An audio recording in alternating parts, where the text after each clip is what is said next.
The heart monitor flatlined at 2:17 a.m., its monotone wail cutting through the storm-battered clinic. Lightning flashed against rain-streaked windows as Dr. Sarah Mitchell's bloodshot eyes met her exhausted team's. 87 hours of fight, gone in one endless tone. "No, Max, don't you dare," Ryan Anderson whispered, his weathered face contorted as he dropped to his knees beside the operating table. The German shepherd's once powerful frame lay motionless, ribs protruding beneath patchy fur, wounds telling stories no living creature should endure. Sarah barked orders, her hands performing compressions with mechanical precision. 1 minute, 2 minutes. The storm knocked the lights out momentarily before the generator hummed to life. Then, impossibly, a beep. Weak, erratic, but unmistakable. In 20 years of veterinary medicine, Sarah's voice trailed off as she pressed her stethoscope against the dog's chest, I've never seen anyone come back from this far gone. Leave a like and share your thoughts in the comments along with the city you're watching from now. Let's continue with the story. Ryan Anderson hadn't spoken more than a dozen words to anyone in the 3 years since his honorable discharge.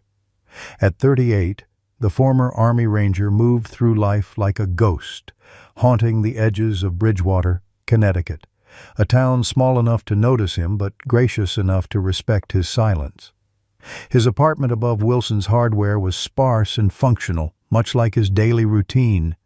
Early morning runs, part-time maintenance work at the VA center, and long evenings watching the world from his fire escape. The nightmares came like clockwork, shattering what little peace he carved out for himself. Behind his closed eyes, flames, screams, and decisions no man should have to make. His military therapist called it PTSD. Ryan called it penance. Max, before Ryan found him, had been a shadow of military excellence. The 7-year-old German Shepherd service record would have made any handler proud. 3 tours, specialized training in search and rescue, commendations for valor. Now his coat hung in patches over a skeletal frame, infected wounds mapping a history of systematic abuse. The dog tag embedded in his matted fur had been deliberately defaced, but not completely destroyed. Dr. Sarah Mitchell ran Bridgewater Veterinary Clinic with the precision she'd learned from her late husband, a combat medic who never made it home from Afghanistan. At 48, her compassion remained intact despite the walls she'd built around her heart. The clinic operated on razor-thin margins, her pro bono work often threatening its survival. Local farmers called her a miracle worker. Her accountant called her foolish. Eleanor Winters had watched Bridgewater change for 85 years from her Victorian on Maple Street. Widowed for longer than she'd been married, she maintained her garden with the same fierce attention she'd once given her husband and the military K-9 units he'd trained. Her disapproving glances at Ryan's comings and goings masked a recognition she wasn't ready to acknowledge. 20 miles away in Hartford, Sean Parker's corner office overlooked the Connecticut capital. At 42, the former Army captain had transformed personal tragedy into corporate success, building Parker Insurance into a regional powerhouse through ruthless efficiency. His smile never reached his eyes, especially when the familiar nightmares interrupted his carefully constructed life. Nightmares of fire, family, and a German shepherd who chose the wrong person to save. The summer heat settled over Bridgewater like a heavy blanket, promising the kind of oppressive months where secrets rise to the surface and old wounds refuse to stay buried. The Tuesday evening shift at the Veterans Center ended like any other for Ryan, locking up, checking the perimeter, and walking the 5 blocks home in silence. June humidity pressed against his skin as he cut through the back alley, a route chosen for its lack of small-talk opportunities rather than convenience. The metallic clang of the dumpster lid caught his attention. Probably raccoons again. He would have kept walking if not for the sound that followed, a weak, barely audible whimper that stopped him cold. Behind the dumpster, pressed against the brick wall, lay what Ryan first mistook for a discarded, mud-covered blanket, until it moved. The German shepherd's eyes, one swollen shut, one clouded with infection, found Ryan's, and something ancient passed between them. Recognition without introduction. The dog made no attempt to run or fight when Ryan crouched down, which worried him more than any aggression would have. This wasn't surrender. It was resignation. "Easy, buddy," Ryan murmured, his voice rusty from disuse, ribs like barrel staves pressed against skin. Open wounds festered along the dog's flank. One leg lay at an unnatural angle. Worst of all was the deliberate pattern to the injuries. This was no accident or neglect. Someone had systematically broken this animal. Ryan removed his jacket despite the heat and inched forward. The dog's remaining good eye tracked him warily, but allowed Ryan to slide the fabric underneath his broken frame. With infinite care, Ryan lifted the makeshift hammock, surprised by how little the large breed weighed. The dog released a single yelp before going silent, the kind of silence Ryan recognized from men who'd learned that showing pain only invited more. Bridgewater Veterinary Clinic was closing when Ryan shouldered through the door, the bell announcing his arrival with inappropriate cheerfulness. "We need help," he said simply, the first words he'd spoken to anyone in town beyond necessary transactions. Sarah Mitchell looked up from her computer, glasses perched on her nose, her expression shifting from annoyance at the late interruption to professional focus in an instant. "Exam room 1, now." She called for her assistant while washing her hands, already assessing the situation through the doorway. The initial examination confirmed Ryan's worst fears. Severe malnutrition, multiple untreated fractures, some weeks old, systemic infection, internal parasites. Sarah's clinical tone couldn't mask her anger. Someone did this deliberately and over time. She looked up from the thermometer. "He's severely hypothermic despite the heat. That's shock." The assistant worked quickly, inserting an IV while Sarah drew blood samples. "I'll need to run tests, start aggressive antibiotics, and get fluids in him immediately. We're looking at hospitalization, probable surgery for that leg, transfusion." She paused, choosing her words carefully. "Sir, I should warn you, his chances aren't good. Maybe 1% being optimistic." Ryan nodded once, a military acknowledgement of intel received. "What's the immediate cost?" The question caught Sarah off guard. Most people asked if the dog would make it. "Initial stabilization, overnight critical care, and diagnostics. Probably $3,000. If he survives until morning, we're looking at another $12,000 minimum for what he'll need." Ryan reached for his wallet, extracting a VA card and faded debit card. "I can put down $500 tonight. I get paid Friday. I can give you another $400 then." Sarah studied him, noticing for the first time the worn edges of his clothing, the careful economy of his movements. "Mr. Anderson. Ryan Anderson." "Mr. Anderson, I'm not sure you understand. Even if you could afford this treatment, his chances of survival are minimal. The humane option would be—" "I understand percentages, ma'am." Something in Ryan's voice made Sarah stop. "I've beaten worse odds." Sarah's assistant whispered something in her ear about the clinic's financial situation. She waved him away.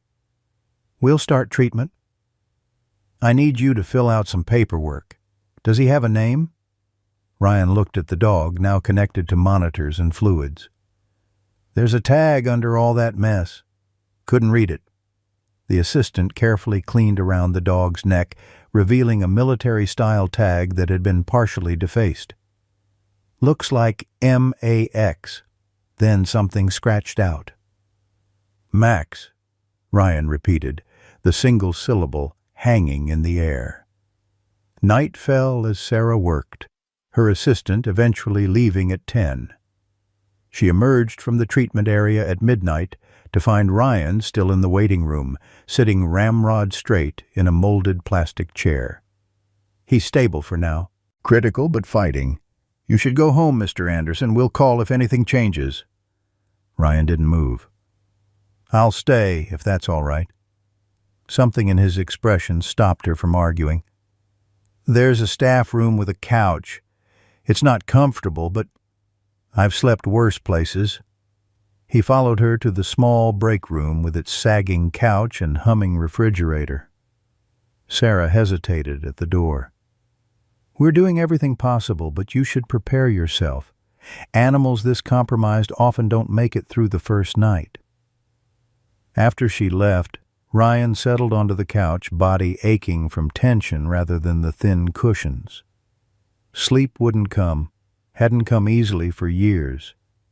At 2 a.m., he made his way to the treatment area where Max lay connected to monitors and tubes, a heating blanket maintaining his temperature. You picked a hard road, Max, Ryan said quietly, pulling a metal folding chair next to the kennel. The sound of his own voice felt strange in the darkness. Don't know what happened to you, but I recognize the look. Seen it in the mirror. He stretched his leg, the old injury aching with the coming rain. Seen it in better men than me. The monitors beeped steadily, marking time as Ryan began talking, really talking, for the first time in years. He spoke about Afghanistan, about the nightmares, about the fire that woke him screaming most nights. As he spoke, fragments of memory surfaced, flames engulfing an apartment building, civilians screaming, his unit responding, the weight of decisions made in seconds that lasted lifetimes. Dawn broke with Sarah finding Ryan asleep in the chair, his hand resting near but not touching the edge of Max's kennel. The dog's vital signs had stabilized slightly, defying her medical expectations. Mr. Anderson? She touched his shoulder gently. Ryan woke instantly, fully alert, a soldier's response. How is he? Slightly improved, but... She took a deep breath, compassion warring with professional responsibility. I need to discuss realistic options. His suffering is significant. Sometimes the kindest choice is to let go. Ryan looked at Max, then back to Sarah. His voice, when it came, carried the weight of hard-earned wisdom. Some battles aren't measured by the odds of winning, Dr. Mitchell. They're measured by what they're worth fighting for. 3 days passed in a fog of antibiotics, wound treatments, and cautious hope. Ryan divided his time between necessary work shifts and the clinic, sleeping upright in that same metal chair. Sarah found herself making excuses to check on Max during off hours, bringing coffee for Ryan that often went cold before he remembered to drink it. On the 4th morning, Sarah was shaving a small patch of fur from Max's shoulder for another IV placement when she paused, her fingers detecting something beneath the skin. There's something here, she murmured, reaching for a handheld scanner. The device beeped affirmatively. He's microchipped. Within an hour, they had their answer. The screen displayed not a typical owner registration, but a military identification code. Sarah's tech made some calls, pulling strings with a cousin in the Army Veterinary Corps. Max was a military working dog, Sarah explained when Ryan arrived that evening. Specialized in search and rescue, attached to the 3rd Ranger Battalion until 3 years ago. She watched Ryan's face carefully. Your battalion, according to your paperwork? Ryan's expression didn't change, but his knuckles whitened against the chair arm. I don't remember him. He was transferred to another unit right before you were discharged. After that, he was listed as retired for medical reasons. adopted out through proper channels. Sarah's professional demeanor slipped. Someone lied. Military dogs receive thorough screening of adopters. Whoever did this circumvented the system. That night, fragments of Ryan's dreams shifted. The familiar burning building remained, but now a dog moved through the smoke, not toward safety, but deeper into danger, toward him. By day 7, Max's blood work showed the first signs of improvement. The most severe infection had responded to the antibiotic cocktail, though his kidneys struggled with the medication load. When Sarah placed the latest bill on the counter, now exceeding $8,000, Ryan simply nodded and added another $300 from his maintenance job. Molly Jenkins from the Bridgewater Gazette stopped by that afternoon, supposedly for a routine rabies awareness article.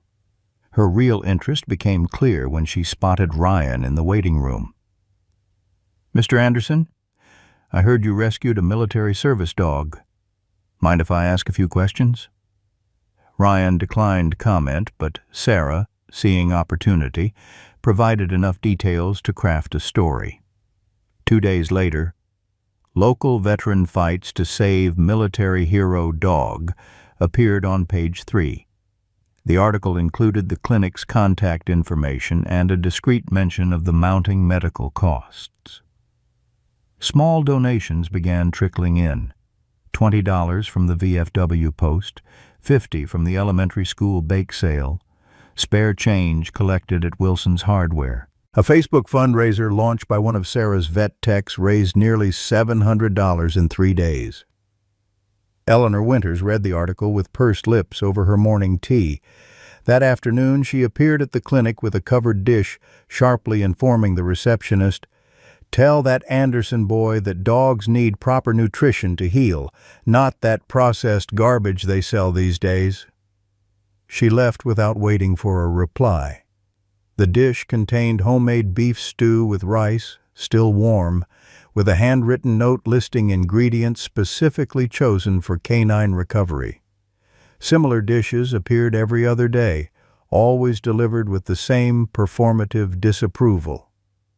On day 10, while Ryan was briefly away at work, Sarah noticed Max's ear twitch when she mentioned Ryan's name. She tried an experiment, speaking in the tone she'd heard Ryan use during his night vigils. No response. Then she remembered the military connection and, feeling slightly foolish, barked, "Attention!"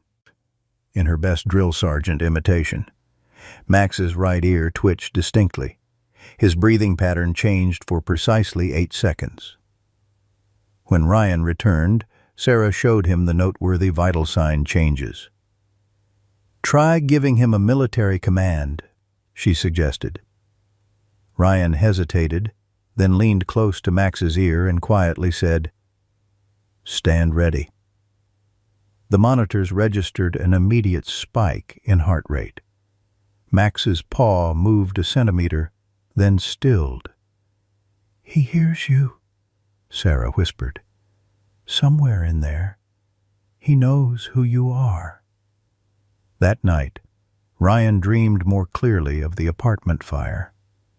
He saw himself pinned beneath fallen debris, flames approaching, and a German shepherd, ignoring commands from another handler, plunging through the fire to reach him. 30 miles away in Hartford, Sean Parker sat in his corner office reviewing acquisition documents when his assistant placed the Bridgewater Gazette on his desk, open to page 3. "Thought you might want to see this, sir. Isn't Bridgewater where you grew up?" Sean's eyes locked onto the grainy photo of the sedated German shepherd. The coffee mug in his hand shattered against the floor, scalding liquid splashing across imported carpet. His assistant stared in shock. Mr. Parker never lost control. "Get me everything on this dog and this man," Sean said, his voice deadly calm despite his trembling hands. "Everything." By the 3rd week, Ryan had established a rhythm that revolved entirely around Max's care. He arrived at the clinic each morning at 5:30, an hour before Sarah officially opened, to help with Max's morning treatments. Then he'd work his maintenance shift at the VA center from 8 o'clock to 2 o'clock, eating lunch while walking back to the clinic, where he'd stay until Sarah practically pushed him out at 9 o'clock p.m. The routine should have exhausted him. Instead, it anchored him. "Your bandage-changing technique is getting better than my technician's," Sarah remarked one morning, watching Ryan's careful hands redress one of Max's healing wounds. What she didn't say was how she'd noticed the changes in Ryan himself, the slight relaxation around his eyes, the occasional half-smile when Max showed improvement, the way his sentences grew longer each day. For the first time in years, Ryan was sleeping, not the fitful dozing that had been his norm, but actual rest. Not through the night, never that, but 3 or 4 uninterrupted hours felt miraculous. The nightmares still came, but now they included moments of clarity. Max moving through smoke, finding Ryan trapped beneath a collapsed beam, dragging him toward an exit despite commands being shouted from elsewhere. On day 14, while Ryan was gently massaging Max's atrophied muscles as Sarah had taught him, the dog's eyes opened. Not the vacant, unfocused gaze of previous days, but clear, alert, present. Ryan froze, afraid any movement would break the spell. Max held his gaze for 12 seconds. Ryan counted each one, before his eyes drifted closed again. "He saw me," Ryan told Sarah later, his voice thick with emotion he couldn't name. "The medications are finally at therapeutic levels," she explained clinically, but her smile betrayed her own excitement. "His latest blood work shows the infection is retreating. White blood cell count still high, but trending in the right direction." She hesitated. "His kidneys are showing some strain from the medications. We'll need to monitor that." Eleanor Winters continued her routine of food deliveries, each dish more elaborate than the last. Her pretense of disapproval gradually softened to grudging acknowledgement of Ryan's presence, then to direct instructions on how to properly prepare her recipes for when that animal is ready for real food. On day 17, Ryan arrived to find Eleanor already at the clinic, arguing with Sarah about proper rehabilitation techniques. "My husband trained military dogs for 26 years, she informed Sarah with the certainty of the very old. "Walter always said muscle memory comes back before anything else. You need to move those legs in the proper patterns."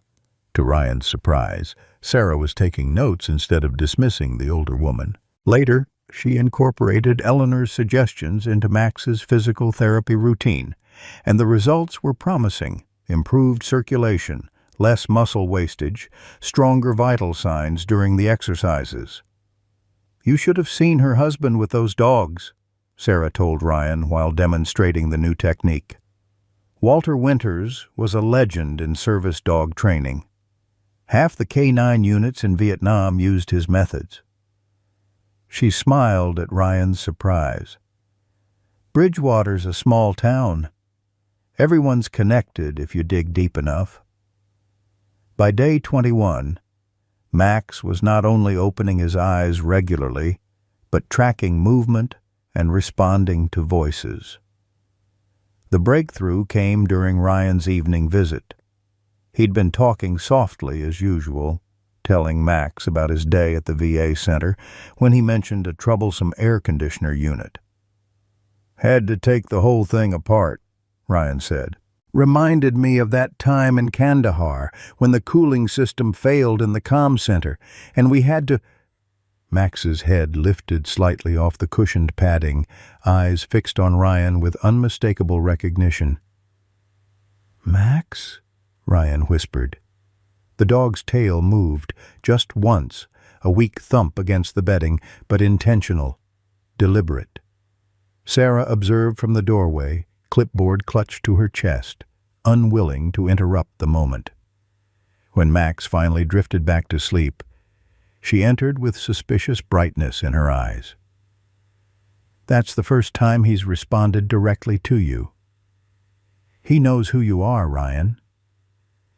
The next morning, Ryan called the VA center to request more hours. Diane at reception regretfully informed him that budget cuts had actually reduced available maintenance work.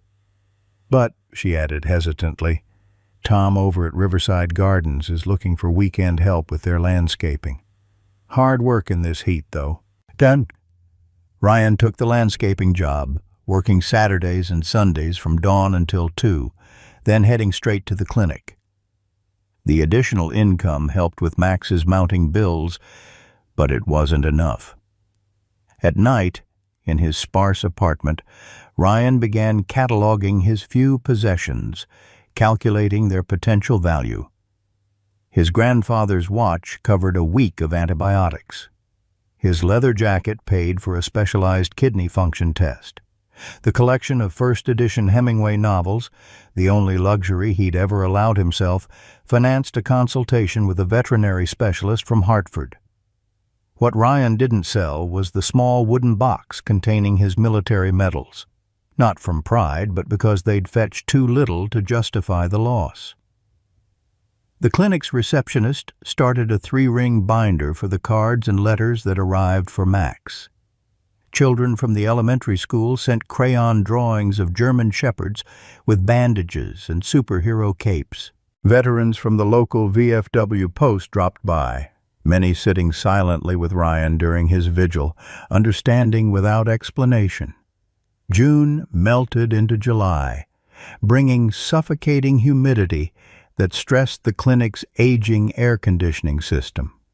Sarah worked increasingly long hours, often staying after closing to monitor Max's progress and adjust his treatment plan. One evening, returning with coffee for them both, Ryan found her asleep at her desk, her computer screen displaying research articles on canine rehabilitation. "You're killing yourself over this dog," Ryan said when she startled awake. Sarah rubbed her eyes, smudging the makeup she rarely bothered to refresh during her marathon shifts. "It's not just about Max," she admitted.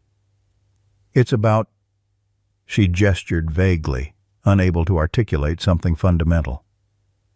That night, as Max slept peacefully after his most successful physical therapy session yet, Sarah told Ryan about her husband, Captain James Mitchell, Army Medical Corps, killed by a roadside bomb while evacuating wounded from an ambush. 10 years ago next month. "He believed every life was worth fighting for, even when the odds were impossible," she said, twisting her wedding ring. "His unit had a service dog, a medical detection dog trained to find wounded soldiers. After James died, I started volunteering at the VA hospital, working with their therapy dogs." She gave Ryan a tired smile. "That's how I ended up specializing in veterinary medicine. Came full circle, I guess." Ryan nodded, understanding the symmetry of their situations, both orbiting around the absence of something vital, both finding unexpected purpose in Max's struggle. Day 30 brought a setback. Max's kidney function tests returned with concerning results. The prolonged course of powerful antibiotics had taken a toll. "He needs specialized treatment," Sarah explained, the stress evident in her voice. "A course of renal protective therapy, possibly dialysis if things worsen." The estimate she reluctantly provided made Ryan's stomach sink. Even with the community donations and his extra work, the amount was beyond reach. That night in his apartment, Ryan opened the wooden box containing his medals. The Purple Heart gleamed dully in the lamplight. Not worth much in monetary terms, but perhaps enough to buy Max more time. The pawn shop owner, a Vietnam veteran himself, recognized the medal immediately. "Can't do it, son," he said, pushing it back across the counter. "Not this. Anything but this." Ryan returned to his apartment, defeated. He was sorting through his few remaining possessions when a knock at the door startled him. Eleanor Winters stood in the hallway, leaning on her cane. "Thought it was time I saw where you live," she announced, brushing past him into the apartment. She surveyed the sparse room with a critical eye. "Just as I expected, barely living at all." And before Ryan could respond, she placed an envelope on the kitchen counter. "Walter's veterans insurance policy finally paid out a dispute. Took them 30 years, the cheapskates. I'm too old to spend it." Ryan tried to refuse, but Eleanor fixed him with the imperious stare that had cowed generations of Bridgewater residents. "That dog saved someone once," she said with absolute certainty. "I can see it in his eyes. We owe our service animals better than what he got." She left as abruptly as she'd arrived, leaving Ryan holding an envelope containing $5,000 and a note that simply read, "Walter would have done the same." The specialized treatment began the following day.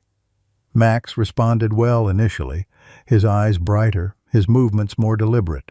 On day 35, he managed to sit up unassisted for nearly a minute, a moment Sarah captured on her phone, her hands shaking with excitement. "I'm sending this to every vet who told me he wouldn't make it," she said, uploading the video to the clinic's newly created Facebook page. The post was shared 300 times in the first day. Local news picked it up, then regional.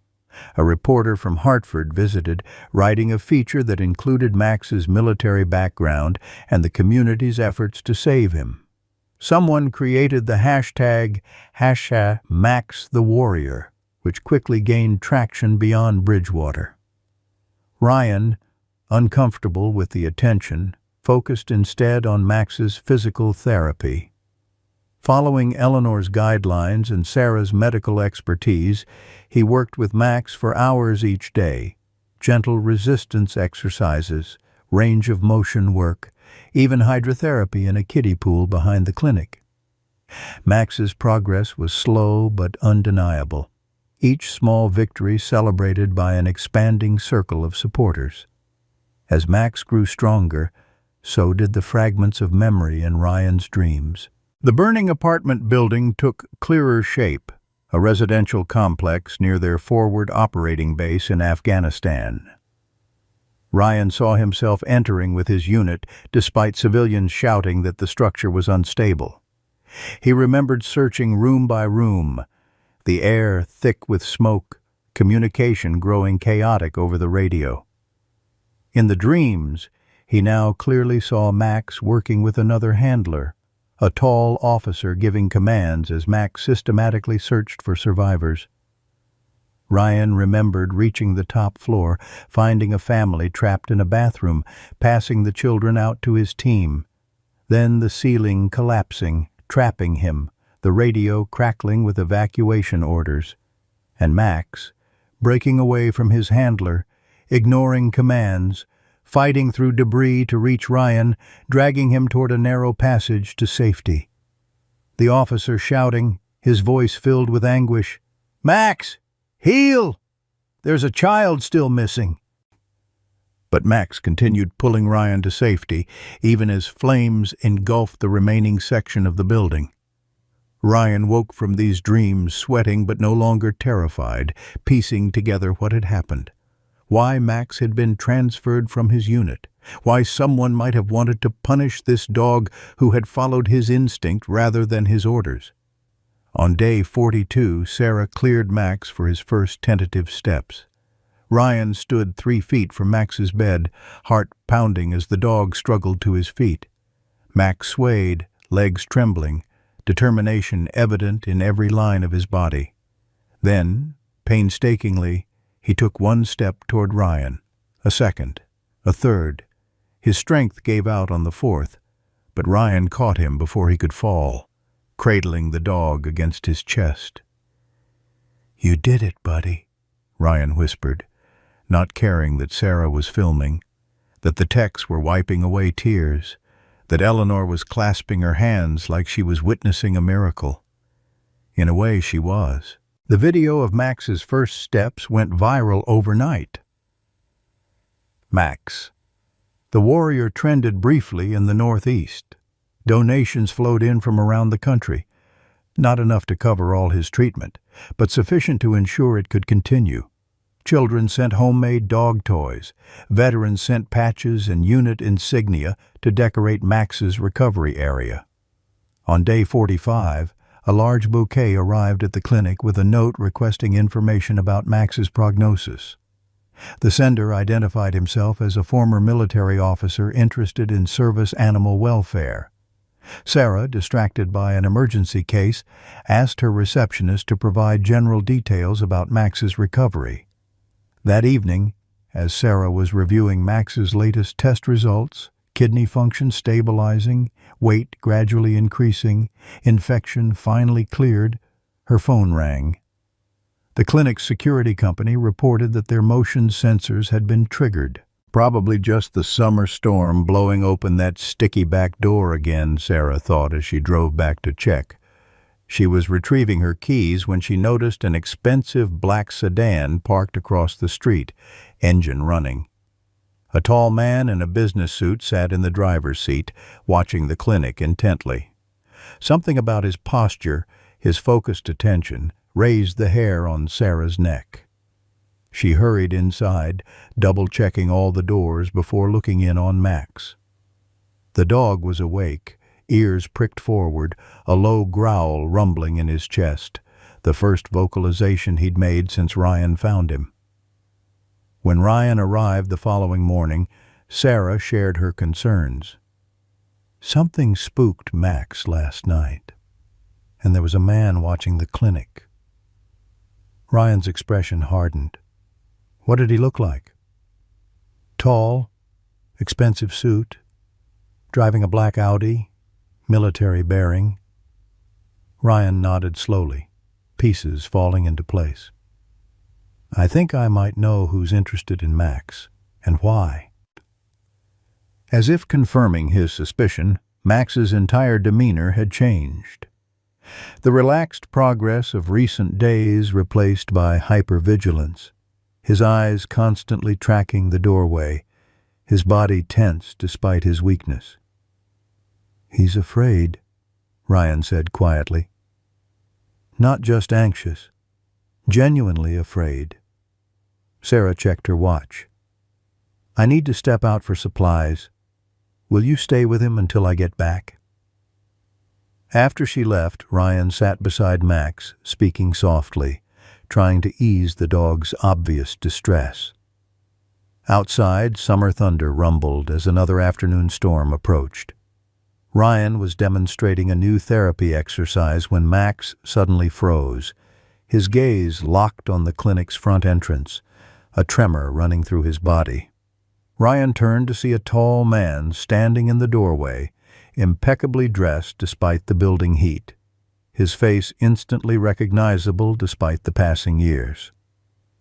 "Hello, Ranger Anderson," said Sean Parker, his voice as cold as Ryan remembered from that terrible night. "I believe you have something that belongs to me." The reception area crackled with tension as Sean Parker stepped inside, raindrops glistening on his tailored suit. The years had hardened him, success sculpting his features into something colder than Ryan remembered. Behind the reception desk, the young technician sensed the atmosphere shift and quietly excused herself. "Captain Parker," Ryan acknowledged, positioning himself between Sean and Max's treatment area. The military titles fell naturally between them, as if the years had collapsed. "It's CEO Parker now," Sean corrected, his gaze drifting past Ryan to where Max lay trembling. "Quite the community project you've undertaken. Very heartwarming." Ryan remained silent, calculating. The man before him had once been his commanding officer, respected and admired. Until the fire. Until Max made his choice. 3 weeks ago, Sean continued when Ryan didn't respond, a substantial anonymous donation covered specialized kidney treatment for a German Shepherd at this clinic. Curious timing considering I'd just learned about your pet project. Max whimpered softly, attempting to rise despite his weakness. Ryan placed a gentle hand on the dog's shoulder, steadying him. "You made the donation," Ryan said. Not a question, but a confirmation. Sean's smile didn't reach his eyes. "Consider it an investment in recovering my property." "Max isn't property." "Technically, he is." Sean removed a folder from his briefcase, sliding it across the counter. "Military service animals remain government property unless formally decommissioned and adopted through proper channels. Max was transferred after Afghanistan, not decommissioned." Ryan opened the folder, scanning documents with official letterheads and legal language. "You arranged his transfer after the fire." "I arranged appropriate reassignment for an animal that failed his mission," Sean corrected, his composure slipping slightly. "An animal that chose to save one soldier rather than completing his search for civilians." The accusation hung between them as thunder rumbled outside. Ryan's fragmented memories solidified. The apartment building engulfed in flames, his team searching for the family reportedly trapped inside, the ceiling collapse that pinned him as fire spread. Max breaking away from Sean to drag Ryan to safety, ignoring commands to continue searching. "The building was collapsing," Ryan said quietly. The structural engineers had already called for evacuation. Sean's laugh was brittle. "Is that what you tell yourself? That everyone was already safe? That Max made the right choice?" His veneer of control cracked, revealing the rage beneath. "My wife and daughter were still in there." The revelation hit Ryan like physical blow. Captain Parker's family had been living near the forward operating base, one of the few families permitted in the relatively secure area. Ryan had known they were evacuating civilians from the building, but not who those civilians were. "I didn't know," Ryan said, the inadequacy of the words burning his throat. "Rachel was 5, Sean continued, his voice dangerously steady. "Amanda was helping neighbors evacuate when the first explosion hit. They were on the top floor. The last transmission from your team confirmed civilians still unaccounted for on the upper level." His gaze locked on Max. He was supposed to find them. Instead, he chose you. Max's trembling intensified, a whine escaping as he tried to retreat from Sean's voice. The monitor beside his bed showed elevated heart rate, blood pressure spiking dangerously. "You need to leave," Ryan said, concern for Max overriding everything else. "He's not stable enough for this." "No," Sean agreed coldly. "He never was. That's why I made sure he was transferred to a handler who understood discipline, who would correct his priorities." The implication turned Ryan's blood to ice. "You arranged for him to be abused." "I arranged appropriate retraining," Sean corrected, straightening his cuffs. "Unfortunately, his new handler exceeded protocols. When the military investigated, Max conveniently disappeared from the kennel. I assumed he'd died until your little social media campaign." The clinic door opened as Sarah returned, arms full of supply bags. She froze, assessing the situation with a medical professional's precision. "What's happening here?" Her eyes darted to Max's monitors, then narrowed at Sean. "Sir, I need to ask you to leave. My patient is in distress." Sean ignored her, addressing Ryan. "I've filed paperwork to reclaim military property that was illegally removed from service. My lawyers are confident—" "Your name," Sarah interrupted, stepping forward, recognition dawning. "Parker. The anonymous donation came from Parker Insurance." Her expression hardened as she connected the dots. "You funded his treatment so you could claim ownership." Sean smiled thinly. "I funded treatment for an asset I intend to recover. Legally." Sarah placed herself beside Ryan. a united front. This asset was near death from systematic abuse when Mr. Anderson found him. As his treating veterinarian, I've documented evidence of prolonged mistreatment that would interest both military investigators and animal welfare authorities. Unfortunate, Sean conceded, unruffled, but irrelevant to the ownership question. I have no knowledge of any mistreatment after his transfer. You're lying, Ryan said quietly. Sean's composure finally cracked, pain flashing across his features. That dog chose to save one soldier rather than continue searching for my family. Tell me, Anderson, what would you have done in my position? The question hung in the air, interrupted by a warning beep from Max's monitors. Sarah rushed to the treatment area where Max had collapsed, his body seizing. His blood pressure's crashing. Ryan, help me. As they stabilized Max, administering emergency medication, Sean watched from the doorway. Something flickered in his expression, doubt, perhaps, or an unwelcome pang of conscience, before it hardened again. My lawyers will contact you, he said, leaving a business card on the counter before walking out into the storm. The next 12 hours became a desperate fight to reverse Max's setback. Sarah administered anti-seizure medication, adjusted his fluids, monitored his faltering kidney function. Ryan remained by Max's side, speaking softly, steadying him through tremors that racked his recovering body. The stress triggered acute kidney injury, Sarah explained during a rare break, exhaustion etched in the lines around her eyes. We've lost at least 2 weeks of progress, maybe more. Word of Sean Parker's visit spread quickly through Bridgewater's efficient small-town network. By morning, the clinic's phone rang constantly with calls of support and offers of assistance. The local newspaper ran a front-page story.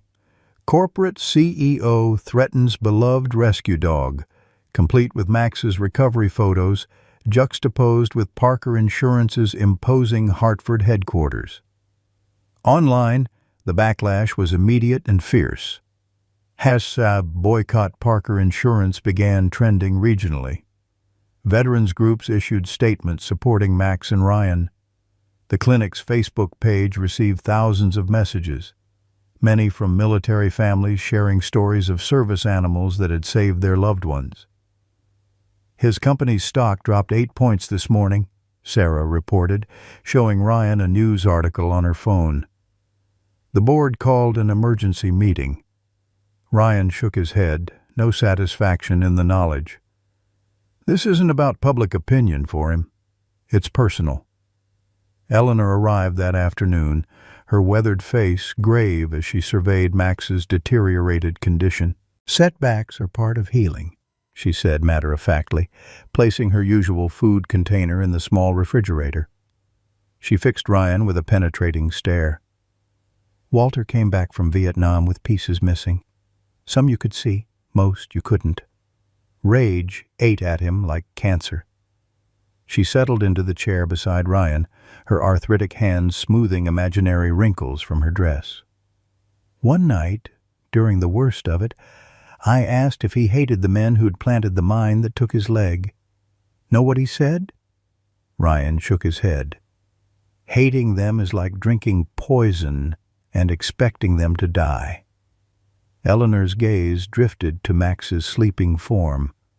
Took Walter 20 years to forgive himself for surviving when his friends didn't. Don't know if this Parker fella has 20 years to waste. That evening, a legal courier delivered formal documents asserting Sean's claim to Max through military channels. Sarah immediately contacted her cousin in the Army Veterinary Corps, who promised to investigate the service records. Ryan reached out to former unit members, several of whom remembered the incident, and offered to provide statements about the building's imminent collapse. As Ryan researched legal options, his phone rang with an unlisted number. The local VFW commander had connected him with a veteran-focused legal aid organization willing to take the case pro bono. "They say he doesn't have a case," the commander reported.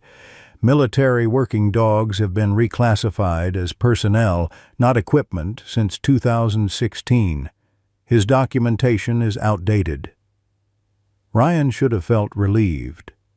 But as he watched Max struggling through another physical therapy session, now barely able to stand for 30 seconds when he'd previously managed several minutes, anger overwhelmed him. This wasn't just about legal ownership. Sean Parker had orchestrated Max's suffering, arranging his transfer, enabling his abuse, and now triggering a potentially fatal setback. The same afternoon, Dr. James Reynolds, the veterinary specialist from Hartford who'd consulted on Max's case, arrived for an emergency evaluation. His assessment was guarded. "The kidney damage may be permanent this time. We're seeing elevated toxin levels despite the dialysis protocol." Sarah insisted on consulting a nephrologist colleague in New York, conferencing late into the night about experimental treatments. Ryan listened to the medical terminology washing over him, understanding only that Max's condition had become critical again, their hard-won progress evaporating. After everyone left, Ryan sat alone with Max in the darkened clinic, the rhythmic beep of monitors marking time. "I should have protected you," he whispered, the admission painful. From him. From all of this. Max's eyes opened briefly, finding Ryan's in the dim light. Despite everything, there was no fear in that gaze, only the steady trust that had survived abuse, abandonment, and now this new betrayal. A heavy knock at the clinic's front door startled Ryan. Through the glass, he recognized the VFW commander accompanied by 3 former Rangers in civilian clothes, men who had served in their unit. Behind them stood at least 20 veterans of various ages, many in service caps or displaying unit patches. "Thought you could use some reinforcements," the commander said when Ryan opened the door. "Word's out that Parker's sending corporate security to secure his property tonight. Figured we'd secure it first." As the veterans established a protective presence around the clinic, Ryan faced a decision that had been building since Sean walked through the door. He could fight, legally, publicly, perhaps physically if necessary, protecting Max through sheer force of will and community support. Or he could seek another path, the harder one Eleanor had hinted at, addressing the wounded man behind Sean's corporate mask. "Get me a secure phone," Ryan told the commander. "I need to make a call." By morning, the standoff had transformed into something else entirely.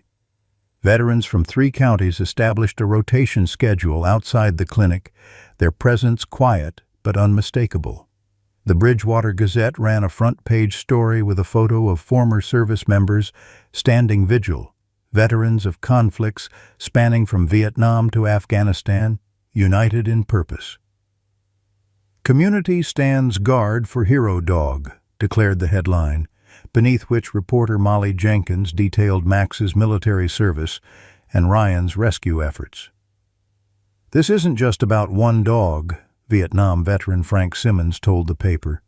"It's about the promise we make to those who serve alongside us. Human or canine, you don't leave them behind." Inside the clinic, a different battle raged. Despite aggressive treatment, Max's kidney function continued to deteriorate. Sarah worked around the clock, consulting specialists across the country, implementing each suggested protocol with meticulous precision. Ryan divided his time between Max's physical therapy, legal meetings, and managing the growing media attention. "We've filed for an emergency injunction," explained Catherine Wheeler, the veteran affairs attorney who had taken the case. Her organized efficiency reminded Ryan of mission briefings in Afghanistan. Parker's claim hinges on outdated regulations. The 2016 National Defense Authorization Act reclassified military working dogs from equipment to personnel. More importantly, we have documentation that Max was medically discharged, not just transferred." "How did you find that?" Ryan asked. Catherine smiled. "Your VFW friends have connections. A retired quartermaster remembered Max's case specifically because of the unusual circumstances. The official discharge papers were processed but apparently misplaced before reaching the adoption agency." As Catherine built their legal defense, the story spread beyond Bridgewater. Regional news stations parked vans outside the clinic. National veteran organizations issued statements of support. Justice for Max trended on multiple platforms, with military working dog handlers sharing stories of the bonds formed in service. On day 52, Eleanor arrived with reinforcements of her own, the Gray Brigade, as they quickly became known. Seniors from her retirement community established a comfortable command center in the clinic's waiting room, coordinating food deliveries, managing social media responses, and fielding calls from supporters worldwide. "My grandson set up one of those internet money collections," Eleanor informed Ryan, handing him a printout. "Says we've raised nearly $40,000 already. People from all 50 states and 13 countries." The fundraising surge couldn't have come at a more critical time. Max's specialized treatments had exhausted the clinic's resources and Ryan's finances. The experimental protocol Sarah wanted to try required equipment the small-town facility didn't possess. "Children's hospitals use this technique for kidney recovery," Sarah explained, showing Ryan the research. "There's a pediatric medical center in Boston willing to adapt their equipment for canine use, but the transport alone would cost thousands." "Do it," Ryan said immediately, trusting her judgment completely. As they prepared for Max's transport to Boston, Ryan received a call from a Hartford number he didn't recognize. The woman on the line identified herself as Rachel Parker, Sean's daughter. "My father doesn't know I'm calling," she began, her voice steady but cautious. "I saw the news coverage about Max. I had to reach out." Ryan sat heavily on the clinic's back steps, the phone pressed to his ear. "Your father said you died in that fire." A pause, then, "He believes I did. By the time they pulled me out, he'd already been evacuated with severe burns." "They couldn't find my mother. The military decided," her voice faltered. "They decided it would be better to list us both as casualties until they could notify him properly. But when they found him at the field hospital, his psychological state was so fragile that the doctors recommended waiting. And then I was sent to my grandparents in the States. My father was transferred to a burn unit in Germany. By the time he was stable enough for the truth, I'd been legally placed with my grandparents, and he'd changed. The psychologist felt revealing my survival might trigger a dangerous breakdown." Her voice trembled slightly. "My grandparents decided to respect the doctor's recommendations. They raised me in Maine under my mother's maiden name." The revelation staggered Ryan. "You've been alive all this time and he doesn't know?" "I found out the truth when I turned 18, Rachel explained. "I've struggled with whether to contact him. I've watched him from a distance, seen what grief turned him into. I made the anonymous donation for Max's treatment because—" She paused, searching for words. "Because saving that dog felt like saving some part of who my father used to be." The conversation shifted Ryan's understanding of everything. Sean's grief, his fixation on Max, the depth of his pain. It wasn't just about a dog disobeying orders. It was about a man shattered by loss, directing his rage at the most tangible target. That evening, as Max was being prepped for transport, Dr. Sarah Mitchell faced her own professional crisis. The State Veterinary Board called an emergency review of her license, citing complaints about excessive treatment and misallocation of resources for a terminally ill animal. The timing and specificity of the complaints pointed to Sean's influence. "They can't suspend me before a full hearing," Sarah assured Ryan, though her hands trembled as she administered Max's pre-transport medications. "That gives us at least 3 weeks. Max will either have recovered by then or—" She didn't finish the sentence. They both understood the stakes. The town of Bridgewater itself had become divided over the case.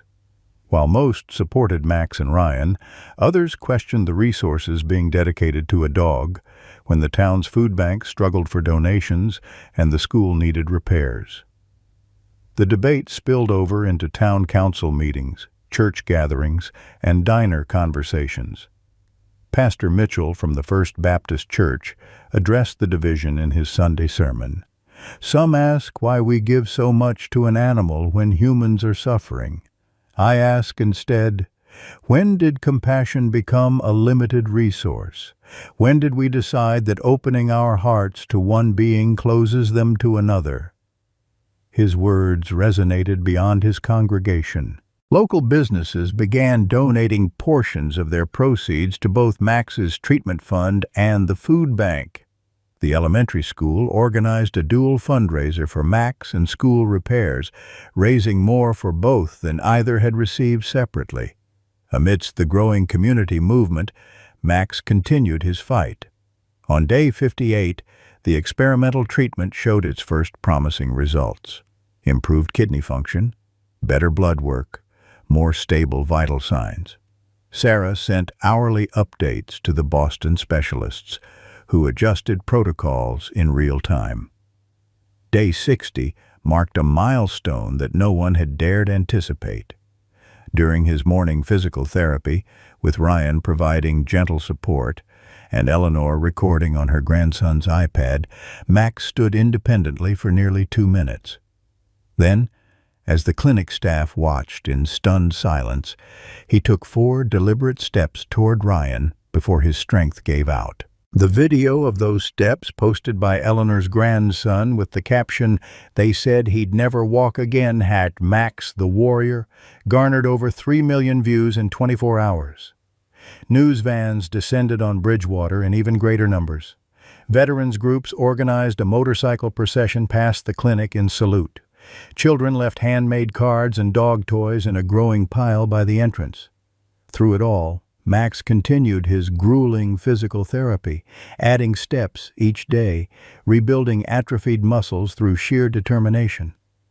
As public attention intensified, the threats from Sean Parker and his legal team grew more desperate.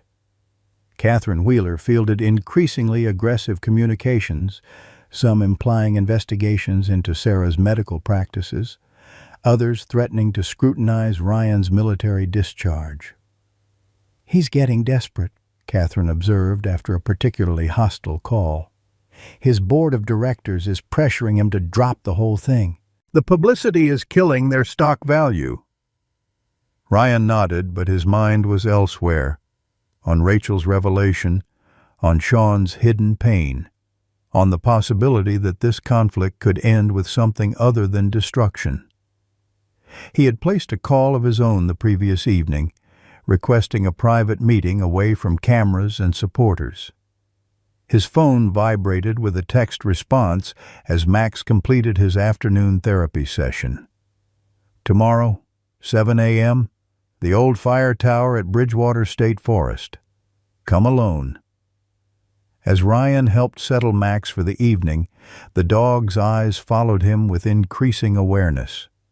For the first time since his rescue, Max's tail wagged with genuine enthusiasm rather than tentative hope. Sarah noticed too, pausing her chart notes to watch the interaction.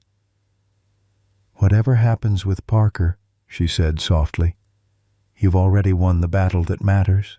Dawn had barely broken when Ryan reached the fire tower at Bridgewater State Forest. Mist clung to the pines, promising another sweltering July day. Sean Parker already stood at the base of the rusted structure, his usual corporate polish replaced by casual clothes that reminded Ryan of their deployment days. "You came alone," Sean observed, his expression guarded. "So did you," Ryan replied, noticing the absence of security or lawyers. Their conversation, halting at first, gradually unlocked years of misunderstanding. Ryan shared the complete memory of that night. The structural engineer's warning, the evacuation order that came moments before the collapse, Max's decision that saved his life, but haunted them both.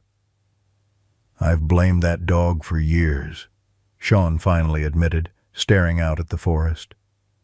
"Easier than facing the real truth, that I wasn't there when my family needed me. That I sent others to save them while I coordinated from the command post." Ryan didn't offer empty reassurances, recognizing that some guilt couldn't, perhaps shouldn't, be entirely absolved. Instead, he delivered the news that would forever change everything. "Your daughter is alive, Sean."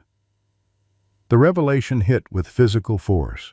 Sean staggered, gripping a support beam as Ryan explained Rachel's survival, the well-intentioned deception by military doctors, her life with grandparents in Maine.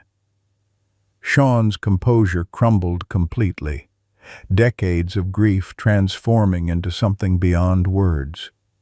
Before they could discuss what came next, Ryan's phone rang urgently. Sarah's voice came through, tight with panic.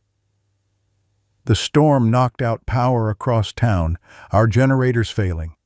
Max's dialysis machine is shutting down intermittently. We need to relocate him immediately." The summer storm that had been building for days had finally arrived with unexpected ferocity. Ryan raced back toward town, Sean following in his Audi. Bridgewater's streets had transformed into shallow rivers, tree branches scattered across flooded intersections. The clinic's parking lot stood under 6 inches of water when they arrived. Inside, chaos reigned. Sarah worked frantically to maintain Max's treatment as the lights flickered. "The hospital's generator is stable," she explained breathlessly, "but their emergency room is flooded. They can't take patients." "What about the community center?" Ryan suggested, remembering its recent renovation. "Running on backup power only," Eleanor reported from her makeshift command post. Despite the crisis, the Gray Brigade had expanded their operation, coordinating information from throughout town on ancient flip phones and hand radios. "My company's regional office in Waterbury has full generator backup and climate control," Sean said, startling everyone with his presence. "It's a 30-minute drive." Sarah assessed Max's monitors. "He'll need continuous dialysis during transport. His condition is too unstable to interrupt treatment." "I have a solution," Sean replied, already on his phone. 2 of my company's emergency response vehicles are equipped with medical transport capabilities. We use them for disaster insurance assessments. They're self-contained, with generator power." Within 20 minutes, a black customized van with the Parker Insurance logo pulled up outside. EMTs in company uniforms efficiently prepared for transport, connecting Max's equipment to the vehicle's power supply. "We'll need a veterinary transport permit," Sarah worried. "Already handled," Sean assured her, displaying emergency authorization on his phone. "Benefits of corporate legal departments." As they prepared to move Max, the clinic's roof developed an ominous leak directly over the electrical panel, sending sparks flying. The lights failed completely, leaving only emergency battery backups for Max's essential equipment. "We have 15 minutes of battery life," Sarah calculated as they rushed Max's stretcher toward the waiting vehicle. The transfer had barely begun when catastrophe struck. A massive oak from the neighboring property crashed through the clinic's side wall, destroying the remaining electrical infrastructure. In the chaos of broken glass and falling debris, Ryan's world collapsed. The sound, splintering wood, shattering glass, people shouting, catapulted him back to Afghanistan. The burning building, trapped civilians, his team in danger. His breath came in ragged gasps, vision tunneling as the full-blown PTSD episode overtook him. He pressed himself against the wall, combat instinct screaming for cover, for weapons, for escape. "Ryan!" Sarah's voice penetrated the fog, but he couldn't respond, couldn't move from where he'd wedged himself behind equipment. Then, impossibly, Max was there. Despite his weakness, despite the IV lines and monitoring equipment, the German shepherd had pulled himself from the transport gurney. Moving with painful determination, he dragged himself to Ryan's side, pressing his body against Ryan's legs, grounding him in the present moment. "He's supposed to be sedated for transport," Sarah whispered, witnessing something she couldn't explain medically. Sean watched the interaction, recognition dawning in his eyes. "He's doing what he was trained to do," he said quietly, bringing his person back from the edge. With Max's steady presence, Ryan gradually regained control, the episode receding enough to function. Together, the unlikely team completed the transfer to the emergency vehicle. Sean drove while Sarah monitored Max's vital signs. Ryan sat on the floor beside Max's stretcher, the dog's head resting against his leg. The journey to Waterbury became a nightmare of flooded roads and detours. Max's condition deteriorated as they navigated the storm, his kidney function declining precipitously despite the continuous dialysis. "His blood pressure's dropping," Sarah reported, administering emergency medications. "The stress of the move is too much." When they finally reached Parker Insurance's regional headquarters, a medical team waited to assist. The building's conference room had been hastily converted to a treatment area, with specialized equipment rushed in from Hartford Hospital under Sean's authorization. "Whatever he needs," Sean told Sarah as she assessed the setup. "No limitations." Through the night, they worked in rotating shifts. Sarah coordinated with specialists across the country by video call. Ryan maintained physical contact with Max, whose condition stabilized slightly with familiar presence. Sean leveraged every corporate and personal connection to obtain specialized medications and equipment. Back in Bridgewater, Eleanor orchestrated community support with military precision. The Gray Brigade established a prayer circle in the community center, while younger volunteers delivered supplies to the Parker facility through flooded roads. By dawn, Max's condition remained critical but no longer in freefall. The experimental treatment protocol continued, with modifications based on real-time consultation with specialists in Boston, New York, and Colorado. "He's fighting," Sarah told Ryan as they watched Max's chest rise and fall in troubled sleep. "But his system has taken too many hits. We need to make some decisions." Sean, overhearing, stepped forward. "What options do we have left?" Sarah hesitated, then outlined a radical intervention developed for military working dogs with traumatic injuries. "It's experimental, extremely expensive, only performed at 3 facilities nationwide." "Where's the closest one?" Sean asked. "Walter Reed National Military Medical Center," Sarah replied. "They've pioneered regenerative treatments for service animals with critical organ damage." "That's in Maryland," Ryan said, calculating the impossibility of the journey in Max's condition. "I have a corporate jet at Bradley International," Sean stated matter-of-factly. "It can be ready in an hour. The medical transport equipment can be transferred directly." Ryan looked at the man who had been his adversary just days before. "Why would you do this?" Sean gazed at Max, who stirred restlessly in his medicated sleep. "Because you were right about what matters," he said simply. "And I've been wrong for a very long time." The corporate jet cut through storm clouds as they raced toward Walter Reed, the cabin converted into a makeshift intensive care unit. Sarah monitored Max's failing vitals, while a flight medic, a veteran Sean had somehow located in Hartford with veterinary combat experience, assisted with the dialysis equipment. Ryan remained by Max's side, one hand resting on the shepherd's chest, feeling each labored breath. "His kidney values are still climbing," Sarah murmured, studying the portable monitor. "We're losing ground." The experimental treatment at Walter Reed represented their last hope, a specialized dialysis protocol developed for military working dogs with severe toxin exposure. The facility had agreed to attempt the procedure on Max after Sean made a series of calls that demonstrated both his influence and his desperation. Max's condition deteriorated rapidly during the final descent. The cabin filled with warning tones as his oxygen levels plummeted. Sarah worked with practiced efficiency, adjusting medications and oxygen flow, but the grim set of her mouth told Ryan everything. They were losing him. Military ambulance personnel met them on the tarmac, transferring Max to the Veterinary Medical Center with practiced precision. A team of specialists waited inside, already briefed on Max's condition and history. Ryan followed the gurney until a gentle hand on his shoulder stopped him at the treatment room doors. "We need to work now," said the lead veterinarian, compassion in her eyes.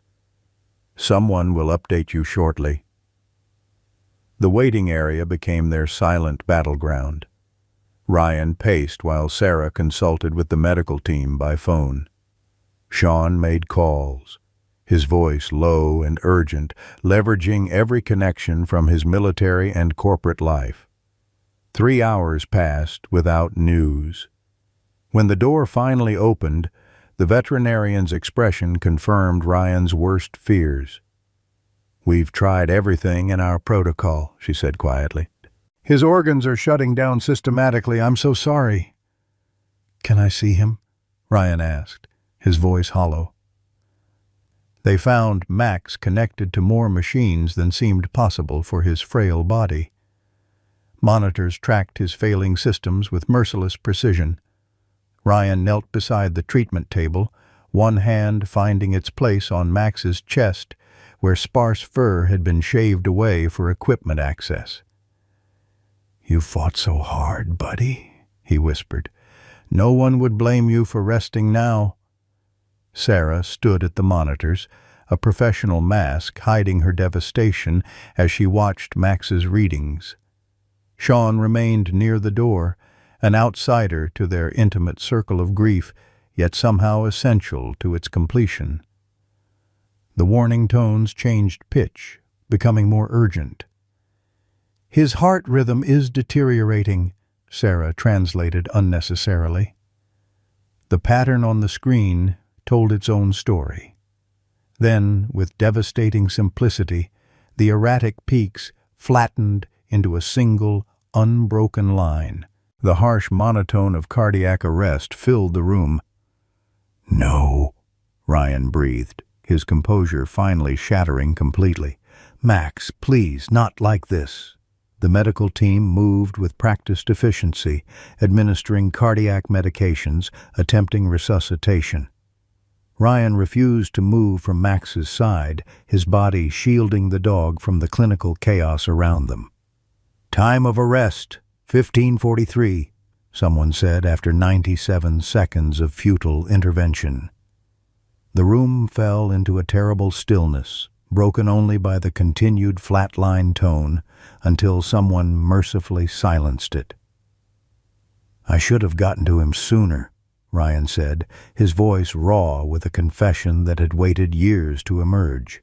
"If I'd found him earlier, before the damage was so extensive." "This isn't your fault," Sarah said, her own tears falling freely now. "It's mine," Sean interjected, moving closer to the table. "All of it. I transferred him knowing what would happen. I wanted him to suffer because my family had suffered." His composure crumbled entirely. "I spent years blaming a dog for making an impossible choice, for saving you instead of continuing to search." Ryan looked up, meeting Sean's gaze across Max's still form. He was following his training. Service dogs are taught to prioritize the handler they can save over those they might not reach. I know that now, Sean admitted. But after losing Amanda and Rachel, I needed something to blame. Someone to punish. His voice broke. The truth is, I wasn't even supposed to be at the command post that night. I switched assignments to finish paperwork, sent my second to the search operation instead. If I'd been there myself, your daughter survived, Ryan reminded him gently. And I missed 20 years of her life because I couldn't let go of my anger. Sean moved closer to Max, hesitantly placing a hand on the shepherd's shoulder. I did this to him, and now it's too late to make it right. The three stood in silence, united in grief and regret. Outside, rain lashed against windows as the summer storm followed them down the coast. The treatment room, with its harsh lighting and medical equipment, felt both sterile and suffocating. He deserves military honors, Sean said finally. I'll make the arrangements. He was more than a military asset, Ryan countered, his hand still resting on Max's chest. He was a hero, Sarah added, her professional detachment long abandoned. Ryan leaned close to Max's ear, whispering the formal command for final rest that military working dogs received at the end of service. Guardian, your watch is complete. Stand down. In the devastating silence that followed, Ryan thought he felt the slightest movement beneath his hand, a muscle tremor, perhaps, or just wishful imagination. Then Max's ear, the one that had always responded first to commands, twitched almost imperceptibly. Sarah gasped, lunging for the monitors. "That's impossible," she whispered, staring at the screen where the faintest rhythm had appeared. He was gone for over a minute. "Max?" Ryan's voice broke on the single syllable.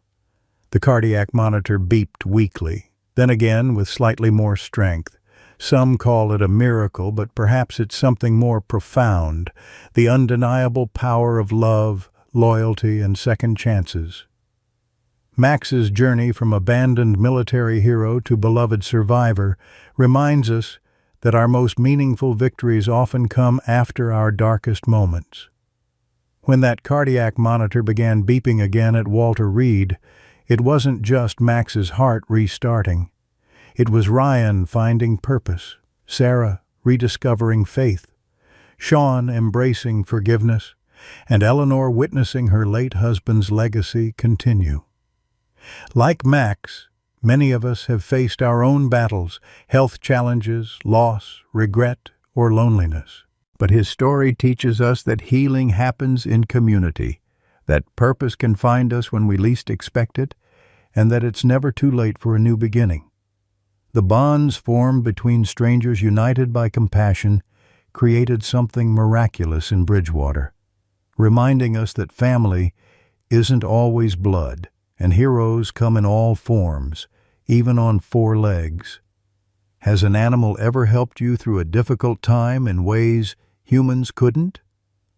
Or when was a moment a community came together for you when you needed it most? Please, share your stories in the comments. Your experience might be exactly what someone else needs to hear today.